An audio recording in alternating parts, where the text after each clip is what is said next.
Agency theory will be presented by Group 1. Our group members, Nurdiana binti Kamaruddin, Nur Alifah binti Abu Safyan, Siti Umairah binti Muhammad Zaidi, Sharifah Nurul Izzah binti Said Abdul Halim, and Muhammad Arif Budiman bin Muhammad Hakim. We will introduce you about what is agency theory. Then we will discuss more about monitoring costs, bonding costs, and residual loss, which this cost is under direct agency cost. And lastly, we will give you a conclusion on this topic. The introduction of agency theory.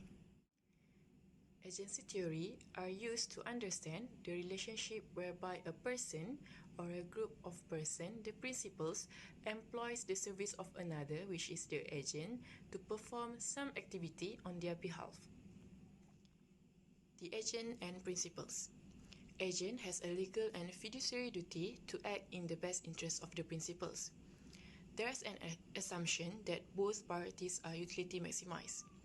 An agent will not always act in the interest of principals if it does not coincide with their own interest.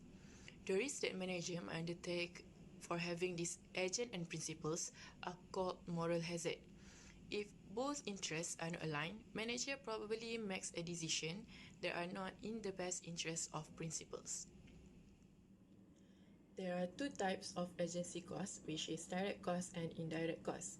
Direct costs consist of three costs that should be taken into consideration, while the indirect agency costs refer to the expenses incurred during the opportunity loss.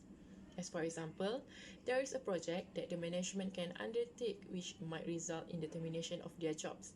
However, the company's shareholder believe that if the company undertake the project, it will improve its values. But if the project is rejected, it will have to face a huge loss in terms of shareholders' stake. Since these expenses is not directly quantifiable but affect the interests of the management and shareholders, it will become a part of the indirect agency cost. There are three direct for agency costs. Jensen and Macklin identified that these three costs associate with having to rely on an agent to make a decision, which is the monitoring cost, bonding cost, and residual loss. These three direct costs will be determined by my other teammate. The first example of direct agency cost is monitoring costs. Okay, what is monitoring costs? Monitoring costs is when the activities of the company's management are aligned to the benefits of the shareholders and this restrict the activities of the administration. The principal incurs monitoring costs in order to measure, observe, and control the agent's behavior. The example of monitoring costs. First, cost to have the financial report audit.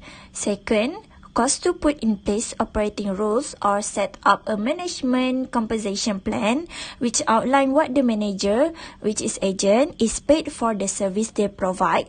Next, the cost of maintaining the board of directors, therefore, to a certain extent. And lastly is the employee stock option plan that available for the employees of a company. Bonding costs. Bonding costs arise when the government requires assurance against financial loss to itself or others by reason of the act or default of the contractor. It is borne by the agent to be trust with their principles. It includes agent decision-making powers or increasing the transparency of the agent's decision. Bonding costs may reduce the steps that a principal will need to take to monitor the agent. Therefore, the agent's acceptance of this cost may produce a higher utility outcome for both parties. So this is the example for bonding costs. A manager may agree to stay with the company even if the company is acquired. The manager must do without other potential employment opportunities. Consider that the implicit cost and agency bonding costs.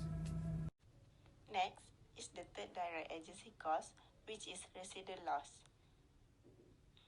What is residual loss? Residual loss are the costs incurred from divergent principal and agent interest despite the use of monitoring and bonding costs. Monitoring and bonding activities cannot completely align principals and agent interests because it is not cost-effective to do so.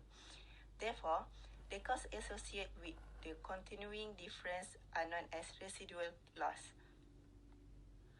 Both the principal and the agent are responsible for this loss.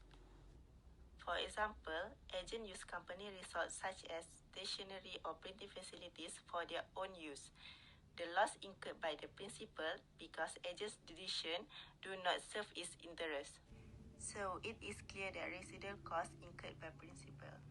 In a nutshell, agency theory is a principle that is used to explain and resolve issues in the relationship between business principals and their agents. Most commonly, that relationship is the one between shareholders as principals and company executive as agents. Key takeaways is agency theory attempts to explain and resolve disputes over the respective priorities between principals and their agents. Since the principal rely on agents to execute certain transactions which result in a difference in agreement on priorities and methods. And this difference, priorities and interests between agents and principal is known as the principal-agent problem. So resolving the differences in expectation is called reducing agency loss. That's all from us. Thank you.